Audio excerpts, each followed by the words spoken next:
Hello everyone, চলে আসলাম তোমাদের কাছে আরেকটা মিনি ব্লগ নিয়ে বন্ধুরা। সরস্বতী পুজোর ব্লগ বন্ধুরা তোমাদের কাছে শেয়ার করলাম। দেখো, আমি সরস্বতী ঠাকুর কিনতে গেছিলাম, আমার সঙ্গে আমার দুটো ছেলে গেছিলো।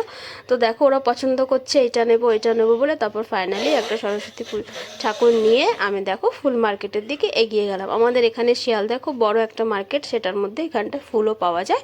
তো ফুল নেওয়ার জন্য আসলাম। এত সুন্দর সুন্দর ফুল বন্ধুরা, তোমরা তো দেখতেই পাচ্ছ, মানে কিচ্ছু বলার মতো না। আমি মনে হচ্ছে সব ফুল নিয়ে আসি। তো ফাইনালি ফুল কিনে নিয়ে আমি বাড়ি চলে আসলাম রাত্রে।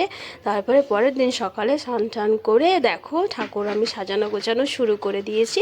তো ঠাকুরকে ফুল পরাচ্ছি। তো ফুলটা মালাটা দেখো কত সুন্দর লাগছে বলো।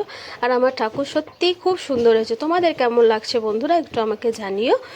তো তোমাদের কাছে আমি একটু শেয়ার ওই জন্য করলাম, যে আমার বন্ধুদেরকে শেয়ার না করলে হয় বলো। তো দেখো আমি এখন সুন্দর করে সাজাচ্ছি। ওই হলুদ রঙের ঘাগরাটা কিনে এনেছিলাম, চুনরি কিনে এনেছিলাম, লাল কাপড় ওখানে যেটাতে মাকে বসিয়েছি সেই কাপড় এনে সুন্দর করে সাজানো গোছানো করছি। আর এদিকে আমার ছেলে মেয়েরা বাচ্চারা যারা রয়েছে দেখো সবাই সাজাগোজার জন্য রেডি। এখানে আমিও মাকে সাজিয়ে নিচ্ছি। এরপরে 5টা ফল নিয়ে ওখানে সাজিয়ে রাখতে হয়। 5 রকমের গোটা ফল দিয়ে আমি মাকে ওখানে সাজিয়ে রাখছি মায়ের পাশে।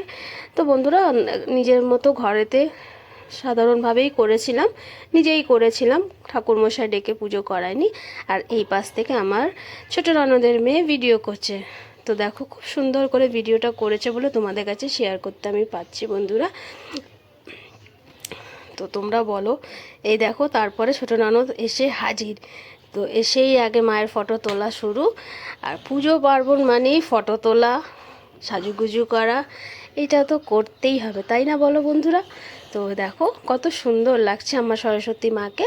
আর এই ঠাকুরটা আমি এইবার প্রতি বছর এই মা ঠাকুরকেই নাবিয়ে নাবিয়ে পুজো করব।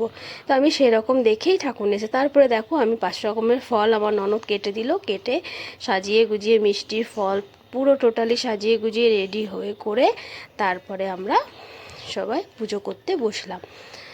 তো আমার বাচ্চারা সব সাইডে বসেছিল, সবাই নিজে দেখো বই খাতা দিয়ে দিচ্ছে। আর আমার এই পুজো করার সময় মনে পড়ছিল আমার ছোটোবেলার কথা। ফাইনালি পুজো আমাদের দুজনের বাচ্চাদের মিলে সবার শেষ। তারপর আমরা দুজনে নমস্কার করছি। তো নমস্কার করার ভিডিওটা মেয়ে নিচ্ছে। তো বলছে মামি মা তোমরা দুজন নমস্কার করো, আমি ভিডিওটা নেব। তো নিল বন্ধুরা। ফাইনালি দেখো আমাদের দুজনের পুজো কমপ্লিট, দুজনের না বাচ্চা নিয়ে সবার পুজো কমপ্লিট। তারপরে দেখো ওর মাকেও হাসিয়ে দিল, ছোটো ননদ হাসছে। এবার দেখো খুব সুন্দর করে আমাদের পুজো শেষ হয়ে গেল বন্ধুরা। তোমাদের কেমন লাগলো ভিডিওটা অবশ্যই জানিও। দেখো আমার সরস্বতী ঠাকুর।